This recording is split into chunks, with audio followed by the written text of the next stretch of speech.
I should have known something was wrong the moment I saw her phone buzz at the dinner table.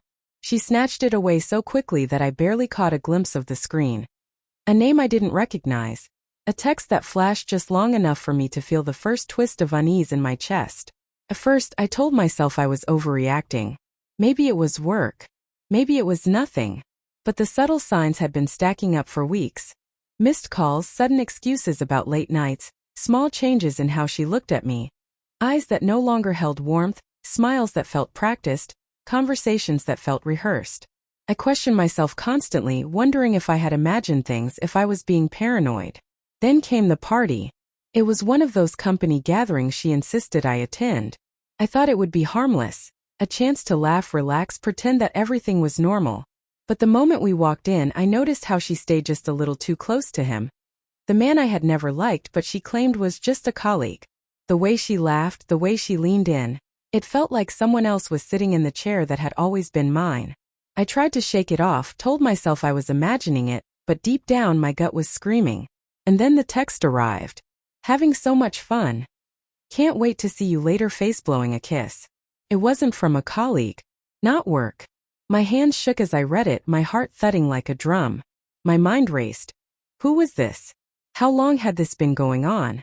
I felt dizzy, sick, like I was watching my life unravel in slow motion. I couldn't wait anymore. I needed answers.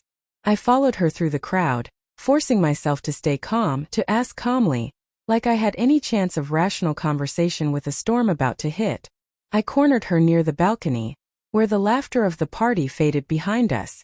Who is this? I asked, voice tight, holding my phone out like a weapon. She looked at me, her eyes flicking from my face to the screen. For a moment there was silence. Then something I wasn't prepared for. She laughed. Not a nervous laugh, not a guilty laugh, but a full, dismissive laugh. You're serious? She said, her tone almost amused. You're really going to make a scene over a text? I felt the room spin. Confusion. Anger. Betrayal. This isn't just a text. I know something's going on. I've seen the signs. She cut me off. The signs? Oh please. You've been paranoid for weeks. Maybe it's your own insecurity, not anything I've done. Her words struck like knives, but even as she tried to turn it on me, I saw it. The hesitation, the flicker in her eyes, the way her hand trembled ever so slightly as she touched her glass.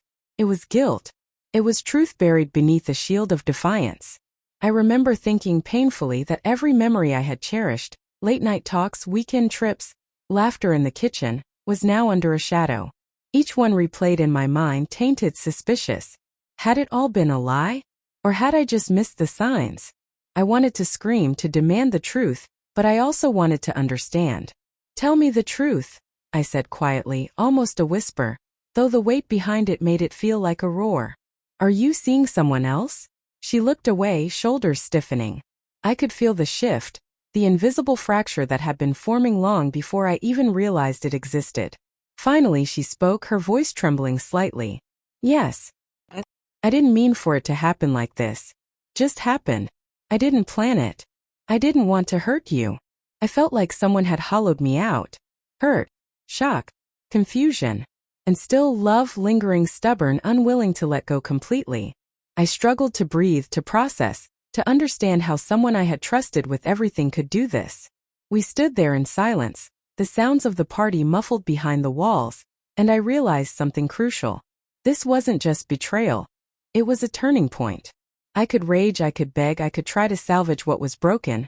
But in that moment I also saw a choice. To stay trapped in pain or to reclaim myself. I stepped back. I need space, I said, voice tight but steady. I need to think about what this means. About us. About me. She nodded, tears glinting in her eyes, but there was no attempt to follow me, no grasping hand to stop me. She had chosen her path.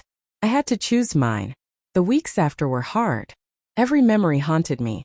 Shared jokes, quiet mornings, gestures of love, all now filtered through the lens of betrayal. I questioned myself constantly, replaying conversations, searching for the moment I should have seen it coming. Pain became a constant companion, a shadow in my daily life. But gradually clarity emerged. I realized that pain didn't have to destroy me, could teach me, could make me stronger, wiser.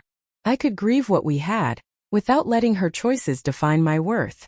I could let go of the anger but never the lessons.